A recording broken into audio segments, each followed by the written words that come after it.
바로. 네. 바로. 바로.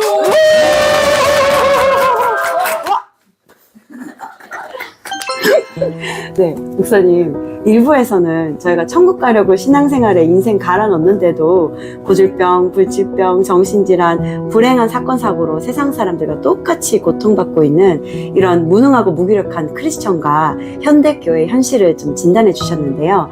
그래서 2부에서는 이렇듯 영적 잠에 빠져서 치유의 능력이 없어도 괜찮다며 어쩔 수 없는 현실이지 하고 자포자기하며 손 놓고 둔감해져 있는 한국교회와 크리스천들을 깨우기 위해 어떻게 하면 기도를 통해 치유의 능력을 받을 수 있는지 구체적인 꿀팁을 알려주세요.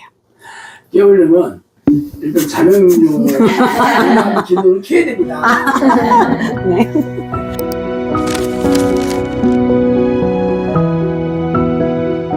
네, 목사님, 아무래도 마지막 때가 되어가다 보니까 성경에서도 불법이 성함으로 많은 사람들의 사랑이 식어진다고 했듯이 사람들은 자기밖에 모르는 이기주의와 무한 경쟁 사회에서 남보다 뒤처질지도 모른다는 극심한 스트레스, 개인주의로 고질병과 불치병, 정신질환에서 정말 자유로운 사람이 한 명도 없는데요. 내 가족이 실제 이런 어려움을 겪고 있다 하더라도 크리스찬인 저희들은 사실 아무것도 해줄 수가 없어요. 성경 속 예수님과 사도들, 초대교인들은 귀신들을 쫓아내고 병도 고쳤는데 이런 탁월한 경이로운 치유의 능력을 갖추기 위해 저희는 무엇부터 해야 할까요?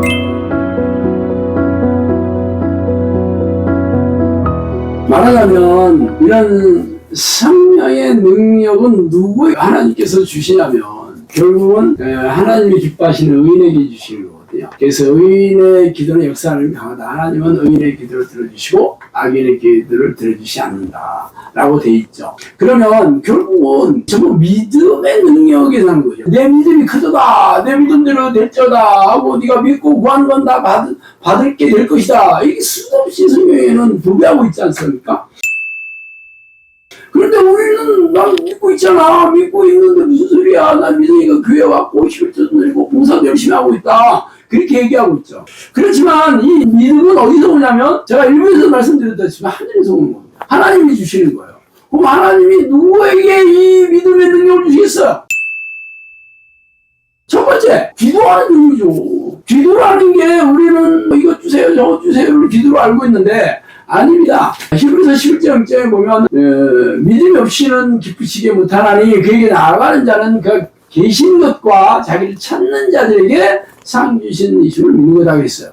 그러면 하나님이 살아계시다는 걸 믿는 것과 진짜 이 하나님을 찾아가는 자에게 상 주심을 믿는다면 어떻게 해야 되겠어요? 믿음이 있는 사람들은 항상 하나님의 이름을 부르고 하나님을 찾아가고 하나님을 만나려고 애쓰고 하나님과 늘 동행하려고 애쓰는 사람이 있지 않겠어요? 여러분도 그래야 되는 거잖아요. 그게 믿음 있는 사람이에요. 근데 현대교회는 하루에 10분도 기도 안 해. 대부분의 그 교인들이 하루에 10분도 기도 안 하고 대부분의 목사들도 하루에 30분도 기도 안 합니다.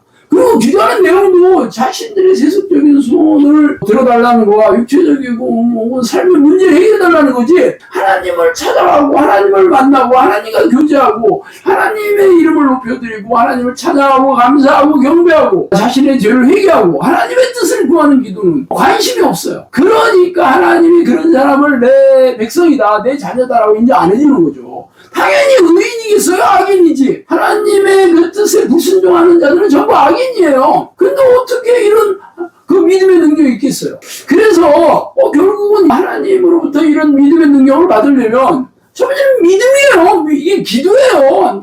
날마다 하나님의 이름을 부르고 찾고 그분과 같이 쓰려고 애쓰고 그분의 이름을 거룩히 여기고 늘 이런 기도의 습관을 들인 사람입니다.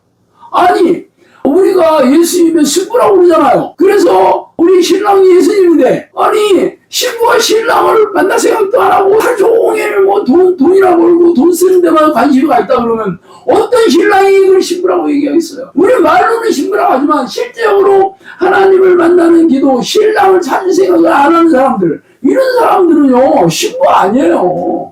그래서 여기서께서는 성령이 내주하는 기도 훈련을 통해서 습관을 들이는 겁니다. 어떻게 성경적으로 성경에 쉬지 말고 기도해라. 항상 깨어서 기도해라. 종말이 가까울수록 깨어서 기도해야 된다. 그리고 낙심하지 말고 늘 기도해야 된다. 이게 성경에 도배하고 있습니다. 이 기도가 바로 뭐 달라는 기도가 아니고 하나님을 늘 찾고 만나서 교제하는, 성령과 동행하는 그런 기도를 얘기하는 거예요. 이런 기도를 현대교회에서 가르치지도 않고 기도를 하지도 않기 때문에 현대교회가 무능하고 무기력해서 결국 서양사람과 진비 없이 고단하고 팍팍하게 사는 이유고, 무슨 성령의 능력이 있고 무슨 믿음의 능력이 있어요.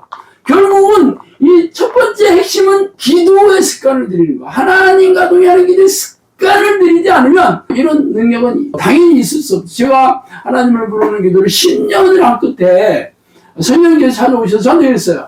너는 나를 죽기 살기로 찾아왔다. 앞으로 내가 너를 기도의 종으로 하겠다 그랬어요. 기도의 종으로 부르겠다 그랬습니다. 그러면서 내가 너에게 귀신을 쫓아내는 능력도 줬다. 내가 너에게 병을 고치는 능력 줬다. 내가 너에게 삶의 문제를 해결하는 능력을 줬다고 그렇게 얘기했습니다. 내가 바란 것도 아니고 구한 것도 아니었어요. 그렇지만 제가 하나님을 부르는 기도, 성령과 교제하는 기도를 10년을 한 건데 성령님께서 저에게 제가 바라지도 구하지도 않은 그런 능력을 준 거는 제가 이뻐서 그런 게 아니고 성경에 그렇게 약속했기 때문에 동일하게 그런 능력을 주신 겁니다. 제자들도 다 그렇게 했고 사도들도 다 그런 기도를 했고 성령의 위인들도 전부 다 기도를 한 겁니다. 그래서 성령의 위인들이 전부 그런 성령의 능력이 있었고 전부 경이로운 하나님의 능력을 보여주면서 드러내면서 세상 사람들을 깜짝 놀라게 해주면서 복음을 전하고 이 땅을 하나님을 기쁘게 하는 주인을 살아간 거예요. 이게 아주 중요한 겁니다. 그래서 기도의 습관을 들여야 돼요. 특히 성령이 내주하는 기도의 습관을 들여야 돼요. 이게 중요합니다. 저는 오랜 동안 인생 실패자로 빚더미에 앉아서 마구 떠내려갔던 지난 시절이 있었어요.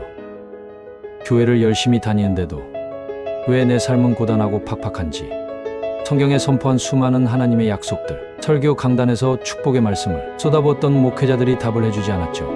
지금은 하나님의 능력과 은혜로 세상의 어떤 교회에서도 볼 수 없는 필요를 넉넉하게 채워주시는 하나님의 도우심으로 살아가고 있어요. 인생이 불행과 고통에 휩싸여 앞으로 어떻게 살아가야 할지 모르겠다고 눈물이 앞을 가리신다면 하나님을 간절히 부르는 기도를 시작해보세요. 한치 앞을 알 수 없는 마지막이 가까워지고 있는 이때에 오랫동안 고생의 떡과 슬픔의 눈물을 마시며 살았던 인생 선배로서 하나님의 축복으로 어떻게 이렇게 놀라운 삶을 살게 되었는지 고통받고 있는 크리스천들에게 알려주고 싶어서 이 책을 쓰게 되었어요. 당신도 이 책을 통해 형통하고 행복한 삶을 살게 되면 좋겠습니다. 크리스천 영성학교 신목사의 행복을 잃어버린 크리스천입니다.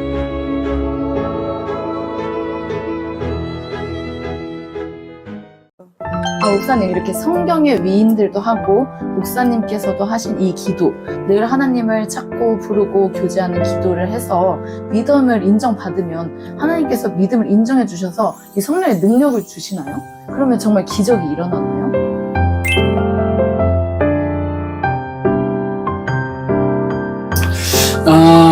이 성경에 보면 이런 이 믿음의 능력이 오는 통로가 두 가지입니다. 하나는 성령과 동행하는 기도의 습관, 그리고 또 하나가 바로 하나님의 뜻에 순종하는 겁니다. 성경에 보면 제자들이 자기들도 믿음을 더 해달라고 합니다. 그럴 때 예수님께서 너희들이 결심하는 믿음만 있으면 이 산을 들려서 저 바다로 던지려 하여 그렇게 될 것이고 너희들이 그보다 더 큰 일도 할 수 있다, 그렇게 얘기해요. 그러면서 하신 비유가 무익한 종의 비유를 합니다. 그 종이 하루 종일 땡볕에서 일하다가 해가 저물어서 집에서 돌아오는데 이 주인이 하루 종일 놀고 있다가 배고프다, 밥 차려라 그래요. 그래서 주방에 들어가서 밥 차려가지고 가져오니까 나 밥 다 먹을 때까지 옆에서 내 수종을 들어라. 그렇다 하였더라도 내가 마땅히 주인의 명령에 순종하는 건 당연한 거다. 나는 그렇다 하더라도 내가 무익한 종이다. 마땅히 한 것이다. 이게 바로 믿음이 내려오는 그런 겨자씨만한 믿음을 가진 비결이라고 얘기하고 있습니다. 결국은 이 주인이 누구겠어요? 바로 하나님이잖아요. 하나님의 뜻에 순종하는 사람들이 믿음의 능력을 주시는 거죠. 하나님의 뜻에 순종하는 사람들. 잘 보세요. 백부장이 예수님을 찾아왔죠. 내 아인이 중풍에 들여가지고 지금 괴롭습니다. 고쳐주세요. 그러니까 그럼 집에 갑시다. 그러니까 오실 필요 없습니다. 내가 가라고 하면 가고 오라면 오겠습니다. 그러니까 예수님께서 내가 이만한 믿음을 처음 봤다. 온 이스라엘에 이러한 믿음을 처음 봤다 그럽니다. 그것은 절대 순종을 얘기하는 거죠. 시키는 대로 하겠다. 그러니까 이 백부장에게 하인이 당장 고쳐주시잖아요. 이게 바로 순종이에요. 그런데 교회에 나와서 명상교에서도 기도 열심히 하는데 아직도 이런 문제가 해결되거나 병이 낫거나 이런 게 더딘 사람들이 있어요. 이런 사람들이 바로 하나님의 뜻에 순종하는 마음이 다행히 부족한 사람입니다. 내 생각대로, 내가 하고 싶은 대로, 내가 할 만큼만 하는 사람들이 절대 순종을 하게 됩니다. 사실 악한 영들은 이 생각을 우리의 머리를 타고 앉아서 합리적인 생각, 이성적인 생각, 내가 원하는 생각, 내가 하고 싶은 생각 이런 생각을 넣어주어서 불순종하게 만드는 거죠. 예수님께서 십자가에 돌아가신다고 할 때 그러면서 3일 만에 부활하실 것을 얘기했지만 베드로는 자기 스승이 죽는다는 말에 화들짝 놀라서 막 예수님을 항변하잖아요. 절대 못한다. 그러자 예수님께서 사탄아 내대로 올라가라. 네가 하나님의 일이 아니라 사람의 일을 생각하는 거다. 그러죠. 사탄이 넣어준 생각이 바로 인본적인 생각, 사람의 생각을 넣어준 거죠. 결국은 이게 불순종이에요. 우리는 교회를 다니면서 내가 뭐 이런 일도 하고 저런 일도 하고 내가 봉사도 많이 하고 헌금도 많이 했다 하지만 이게 진짜 내게 주신 모든 것들이 하나님의 것이고 나는 무익한 종이라는 생각을 했으면 자기 의의라는 게 없죠. 그렇지만 내가 이렇게 잘하고 있으니까 나는 축복을 받을 것이고 나는 뭐 이렇게 믿음이 좋다 그런 생각하기 쓰잖아. 이게 자기 의거든요. 성경에서는 자기 의는 더러운 오가다. 이게 죄라고 그러는 거예요. 욥이 그렇게 동방의 의인이라고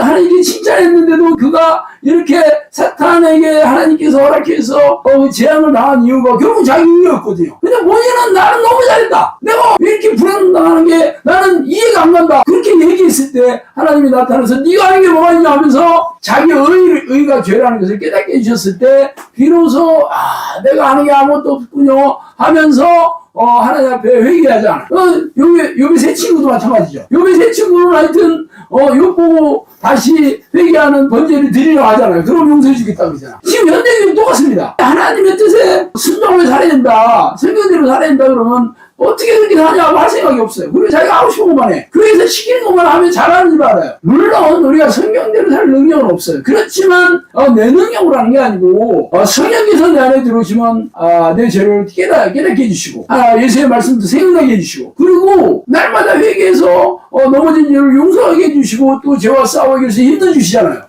또한 우리가 성경 공부를 하고 설교를 듣는 목적이 뭐예요? 말씀을 머리에다가 잡아줘서 성경 자랑하려고 하는 게 아니잖아요. 말씀대로 살려고 하는 거 아니에요? 그런데 설교 공부했으면 나 성경 잘하고 있다. 설교 몇 천만 들었으니 내가 지금까지 예배 많이 들었다 그런다니까. 내가 말씀대로 살 생각은 없어. 그러면서 어떻게 이렇게 사냐? 이러니까 능력이 없이 무능하게 사는 겁니다. 그래서 성령께서 내 안에 오시면 날마다 성경을 읽고 묵상해서 말씀대로 살려고 노력해야 되고 또 말씀대로 살지 못한 불순종에 대해서는 항상 즉각 회개해서 죄와 싸워 이기는 사람들이 하나님께서 의롭다고 인정해 주시고 믿음의 능력을 주시는 거예요. 이 기도와 순종 이 두 가지가 능력이 내려오는 비결이에요. 일요일이면 교회를 다녀와야 마음이 놓이며 교회를 다니고 있으니 나는 당연히 천국 간다고 막연한 믿음을 가지고 살아가는 수많은 크리스천들. 나도 그랬었다. 예수님은 육체의 사람에서 성령의 사람으로 다시 태어난 사람만이 천국에 들어가는 자격을 얻는다고 말씀하셨어요. 그리고 그 증거로 성령의 사람은 자신의 생각이나 계획대로 사는 것이 아니라 하나님의 음성을 듣고 하나님의 뜻을 따라 살게 되죠. 마치 바람이 제멋대로 부는 것 같이 성령으로 난 사람은 오직 성령께서 인도하시는 삶을 통해 증명됩니다. 전지전능하신 하나님인 성령이 인도하시는 삶은 성령의 능력과 놀라운 기적과 이적으로 일하시며 삶과 영혼 그리고 신앙과 사역에 풍성한 열매를 맺게 되지요. 성령의 사람이 되는 방법. 하나님을 만나는 법.